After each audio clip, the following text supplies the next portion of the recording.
Alright everyone, welcome to my channel. This is part 3 and the finale of the Christmas bash of me desperately trying to get this done on time. Now by this point, I've just finished the palatine, took in my last few pictures, then put my Dialogis on the table, which already primed and everything.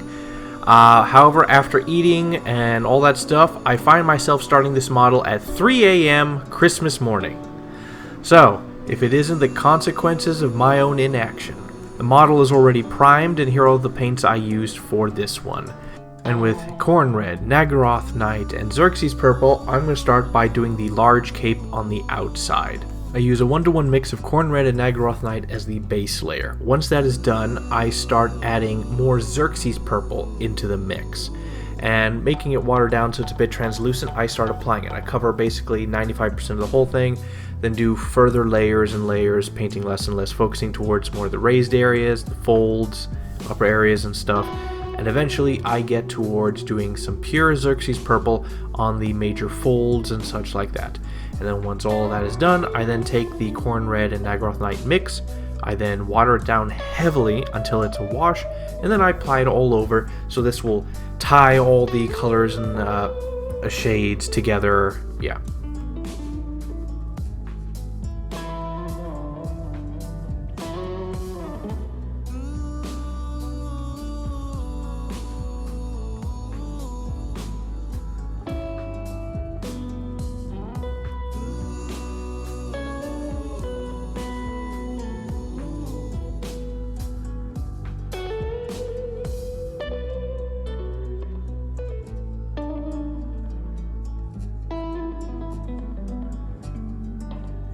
With Ulthuan Grey and Bold Titanium White from Pro Acro, I'm going to paint her white robe that's on the outside. So right now speed is king. So what I'm going to do is reverse highlighting. I'm going to paint the whole thing with the brightest color, Bold Titanium White. Then I'm going to take pure Ulthuan Grey and I'm going to paint under each of the folds, creating the shadows, or into the folds, so I create the shadows there. Then I'm going to take, once it dries, Ulthuan Grey, water it down until it's a wash, and then apply it all over, and it'll help blend the highlights or the bright color with the darker color. Yeah, just quick, simple, easy, done.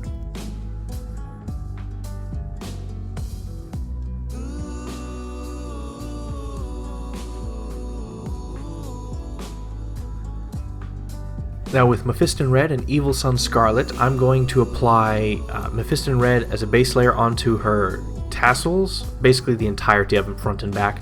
Then I'm going to fill in the center areas with Evil Sun Scarlet Pure and the raised areas on the back-ish of her tassels that are near her body.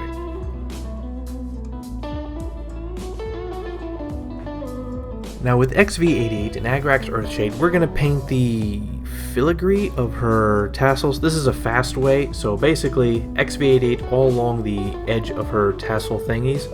Then we're going to apply Agrax Earthshade, water down a bit, to the whole thing, including like the red that's in the front, so it creates a shadowy separation between the red and the tan. Then we're just going to re-highlight the things, the tassel parts, more raised areas with XV88 again, and you can repeat this process a few times, and it's okay.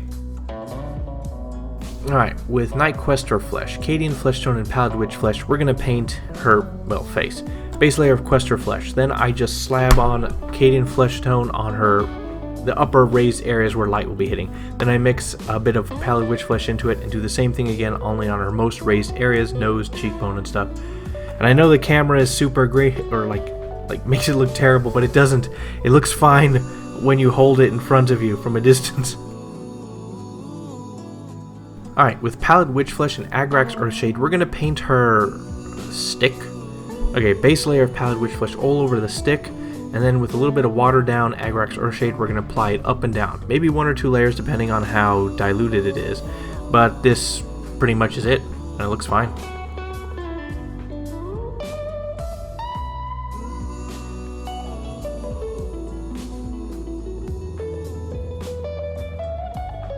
Alright, with Iron Wires and Nuln Oil, we're going to apply this onto all the metal. So basically her iron pulpit, hoses, pieces of metal in her backpack and stuff like that, Iron Wires base, then covered it in Nuln Oil.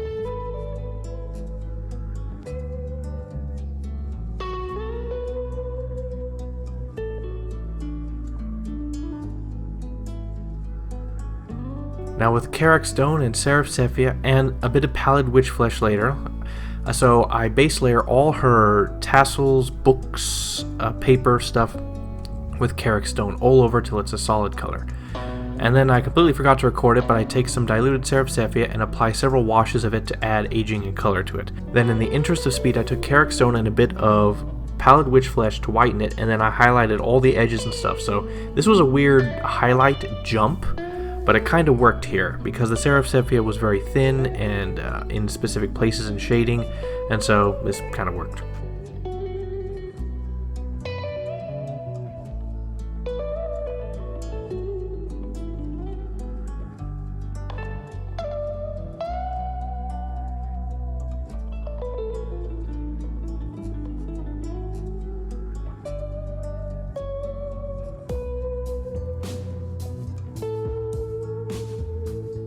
Alright, with microset again, I'm going to do decals. So there's a lot of books and stuff, but I look through their decal sheet and they have like pages like of scripts and stuff. They also have a lot of symbols and giant letters that you would see on calligraphy. So I was like, you know what, I'm just going to add a bunch of them. And so a lot of decals later I applied on her book she's holding, on the book above her head, and in several places on the papers and stuff in front of her. And it looks good.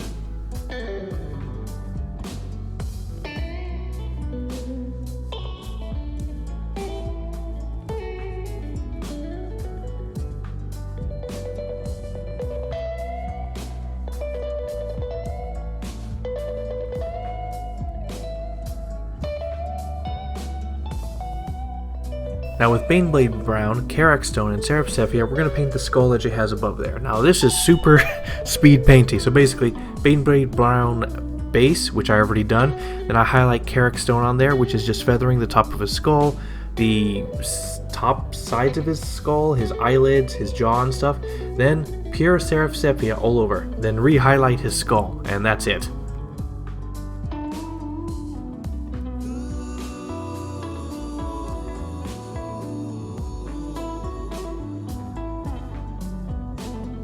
Alright, with Hashut Copper, Seraph Sepia, and Sycorax Bronze, we're going to paint all the gold stuff. So, base layer, Sycorax Bronze, then a heavy loading of pure Seraph Sepia all over, and then highlight the edges or a little bit of overbrushing on the top parts of the fleur-de-lises, and yeah, that's it. I actually like this combination. It's nice for very small gold jewelry.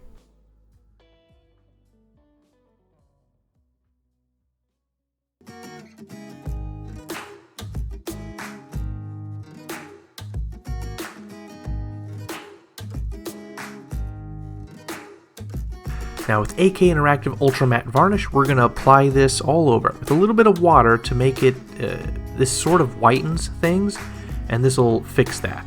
And so a few layers, so the decals have completely dried by now, so they're fine. So I just apply a few layers onto the decals specifically and dry it off quickly.